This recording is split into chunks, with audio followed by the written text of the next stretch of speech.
So the first thing we should talk about is the tools you need to gel print. So first things first, you'll need a gel plate.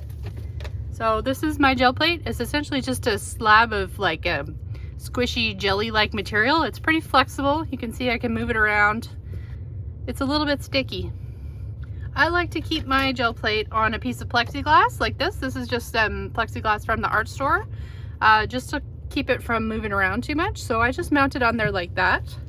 Just put it flat down and, you know, give it a little push to make sure it's stuck. So when you do that, you kind of want to make sure that it is generally square, not stretched out of proportion in any direction. So that's the gel plate. So this is the second thing you'll need for gel printing. This is called a brayer, and essentially it's just a wheel, a roller with a handle. So you can get these in different sizes. This one is 4-inch and this one is 2 inches. You can go quite a bit bigger, but I find for this size of a plate, which is an 8x10, that the 4-inch actually works pretty good. You can also get these in different materials for the rollers. Some are hard and some are soft. These ones are hard. Speedball actually makes a really nice one that's soft. It actually just pops right out of the handle, so you can kind of just pull on it and the whole roller will come out, and that makes it really easy to clean. So that's the brayers. The other things I would suggest that you get or find if you have any palette knives, they are also useful for gel printing. So this one is just a plastic one from probably Michael's.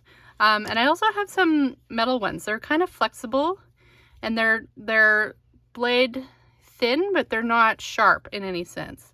If you don't have any at home, I wouldn't bother buying any. I would just use something like this, just a plain old popsicle stick. You can get these at the dollar store for, you know, $1 or whatever.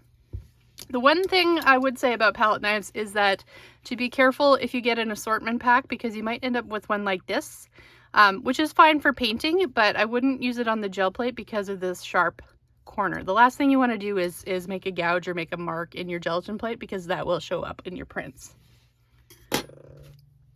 You can also get some of these tools. These are like, I don't remember what they're called exactly, but they're silicone tools that, it's not a paintbrush, but it's useful for moving paint around on the plate. These are nice and flexible and they won't damage your plate.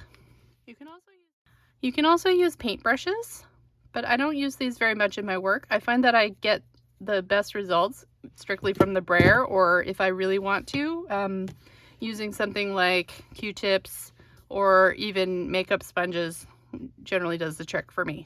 So, but use what you like. The only thing is you don't want anything sharp on your gel plate. So that's the basics for tools.